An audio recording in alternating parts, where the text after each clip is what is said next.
प्रिय छात्रों नमस्कार। आप सभी का ओम ए टू जेड क्लासेस में स्वागत है। आज हम कक्षा 10 गणित प्रश्नावली 2.2 का प्रश्न संख्या 1 का भाग 6 हल करेंगे।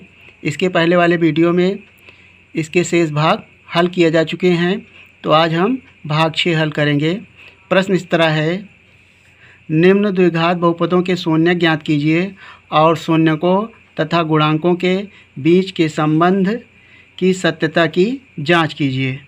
तो यहाँ पर हमें जो दिया गया द्विघात बहुपद है, इसको हमें गुणनखंड करना है और गुणनखंड करने के पश्चात जो यक्स अर्थात चर है, इसके 2 मान प्राप्त होंगे, वही इस द्विघात बहुपद के शून्य कहलाएंगे।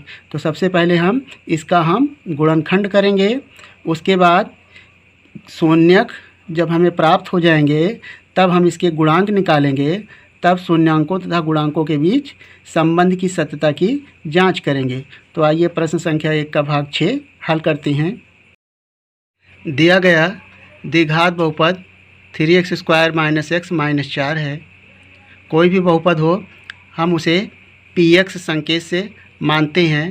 तो यहाँ पर हम लिख सकते हैं px बराबर 3x² - x -4। अब देखिए, हमको इसको गुणनखंड करना है।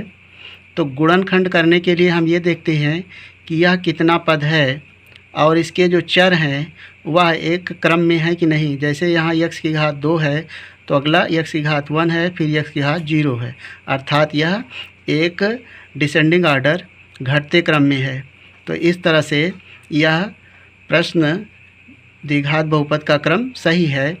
तो हम इसके गुणनखंड करने के लिए त्रिपद के नियम को लागू करेंगे। त्रिपद में इसके बाह्य पदों का गुणनखंड और घटाने पर हमें मध्य पद लाना होगा, अर्थात अंक में 3 और 4 का फैक्टर करेंगे, यानी गुणा करेंगे। इस तरह यहाँ रफ्तार में देखें, 3 और 4, यानी 3 बाह्य पद है और 4 भी। तो इसका गुणा करने पर हमें मिलेगा 12। अब 12 से हमको प्राप्त करना है, घटाने पर 1 लाना है। तो इस तरह यानी 4 3 12 हो जाएगा, 4 × 3। तो 4 में से 3 यदि घटा दें तो यहाँ पर देखें, इस चर मध्य पद चर का जो गुणांक 1 है मध्य, तो हमें केवल अंकों में 1 लाना है। तो 4 में से 3 जाएगा तो कितना बचेगा, 1। इस तरह से हम 12 से 1 प्राप्त किए, यानी 12 का फैक्टर हो गया 4 × 3 और 4 में से 3 जाएगा तो 1। यहाँ पर अब इसको लिखेंगे 3x² माइनस, और जो लिखे हैं 4 - 3, यानी 4 में से 3 जाएगा तो 1, और साथ में x लिख लें -4। अब इस बार ब्रैकेट तोड़ेंगे तो यहाँ पर 3x² है, 3x² लिखेंगे, माइनस का चिन्ह देंगे और 4 लिखेंगे और साथ में ब्रैकेट तोड़ेंगे तो x का गुणा भी होगा, तो हो जाएगा 4x, फिर माइनस, और ये माइनस और माइनस मिलकर प्लस होगा, गुणा होगा चिन्हों का, और 3x - 4। अब देखें, इसमें 4 पद हो गए, 1 2 3 4। तो प्रथम 2 पदों में हमें कॉमन लेना होता है और अंतिम दोनों पदों में। तो इसमें जो उभयनिष्ठ चर है वह कॉमन केवल x है और अंकों में कोई भी कॉमन नहीं है। तो यहाँ पर हम कॉमन लेंगे x, केवल x कॉमन मिलेगा। तो बचेगा, जो कॉमन लेते हैं उसी से प्रत्येक पद में भाग करेंगे। तो यहाँ पर x की घात 2 है, भाग करेंगे तो x बचेगा और अंकों में 3, और इसमें x से x कैंसिल हो जाएगा, केवल 4 बचेगा, प्लस यहाँ पर कोई भी पद कॉमन नहीं है, तो सभी पदों में उभयनिष्ठ 1 होता है, केवल 1 कॉमन मिलेगा, और 1 से प्रत्येक पद में भाग करेंगे तो हो जाएगा 3x और दूसरे में 4। तो यहाँ से देखें, पुनः 3x - 4 और 3x - 4 दोनों पदों में पुनः कॉमन है। और ये भी बात देखना होगा कि पहले जो पद है उसमें 3x - 4 है, तो दूसरे में भी उतना आना चाहिए। यदि ऐसा है तब सवाल सही हो रहा है। तो यहाँ पर हमें पुनः कॉमन मिलेगा 3x - 4, और जो बचेगा हमारा x प्लस 1 बच जाएगा x प्लस 1। इस तरह से 3x² माइनस x माइनस 4 का गुणनखंड आ गया। अब हमें इसके शून्यक ज्ञात करना है, तो शून्यक के लिए लिखेंगे शून्यक के लिए px बराबर 0 होता है, px बराबर 0। अब यहाँ पर देखें, तब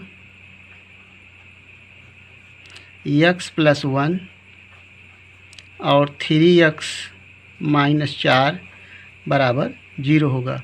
यहाँ पर x के 2 मान निकलेंगे। पहले गुणनखंड के लिए लिखेंगे जब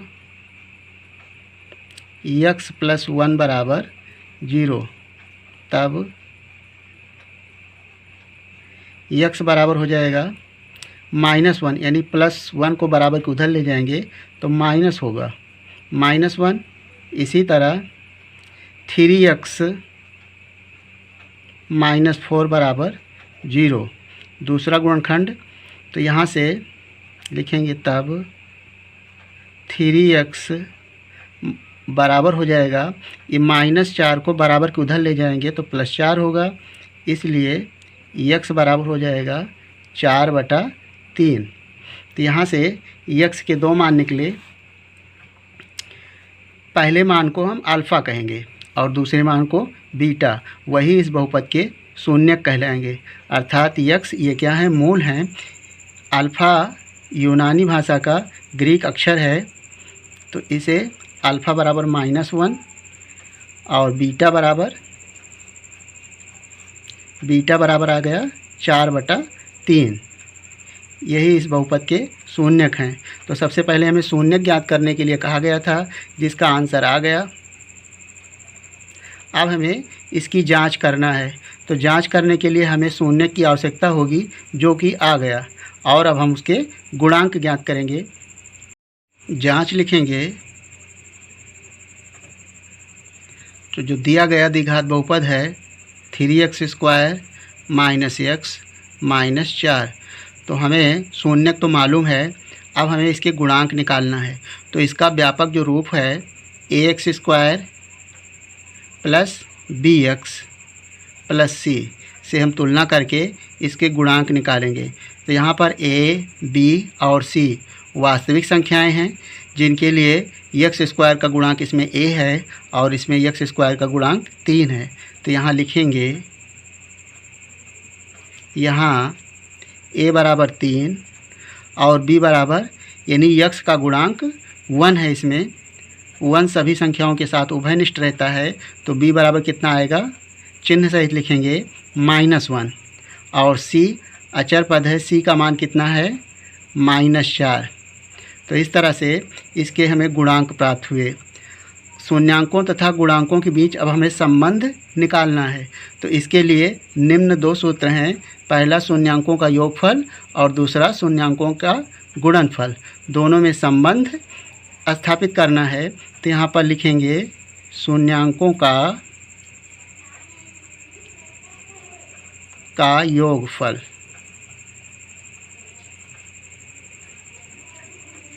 तो इसके लिए सूत्र है, योग मतलब प्लस करेंगे अल्फ़ा प्लस बीटा। तो इसका सूत्र हमने बताया था -b/a। अब यहाँ से हमें अल्फ़ा और बीटा मालूम है। अल्फ़ा का मान कितना निकाला गया है, -1 और प्लस बीटा का मान 4/3 बराबर -b, यानी b का मान -1 है। तो इस तरह लिखेंगे -1 अपान, और a का मान है 3। अब यहाँ पर देखें, इसे हमें जोड़ना है, विपरीत चिन्ह है। यहाँ पर हमें 1 के नीचे 1 लिख के 3 और 1 का लघुत्तम लेना है। तो 3 और 1 का लघुत्तम आ जाएगा 3, और 3 से गुणा 1 में करेंगे तो -3, और प्लस 1 का गुणा 4 में करेंगे तो 4 आएगा। अब देखें गुणांक में माइनस माइनस प्लस हो जाएगा, तो 1/3। यहाँ से देखें 4 में से 3 जाएगा तो 1/3 और 1/3। इस स्थिति में शून्यांक और गुणांक बराबर हुए तो यह पहला सत्यापित हुआ। अब इसके शून्यांकों के गुणनफल की जांच करेंगे। तो लिखेंगे शून्यांकों का गुणनफल। तो शून्यक हैं अल्फ़ा और बीटा, इनका गुणा करेंगे। अल्फ़ा इंटू बीटा बराबर गुणांक होगा C/A। तो अल्फ़ा का मान है -1 और बीटा का मान है 4/3 बराबर, और C का मान है -4 और A का मान है 3। यहाँ रखेंगे इस तरह। तो देखिए -1 का गुणा 4 में करेंगे तो -4/3 बराबर, गुणांक भी -4/3 आ रहा है।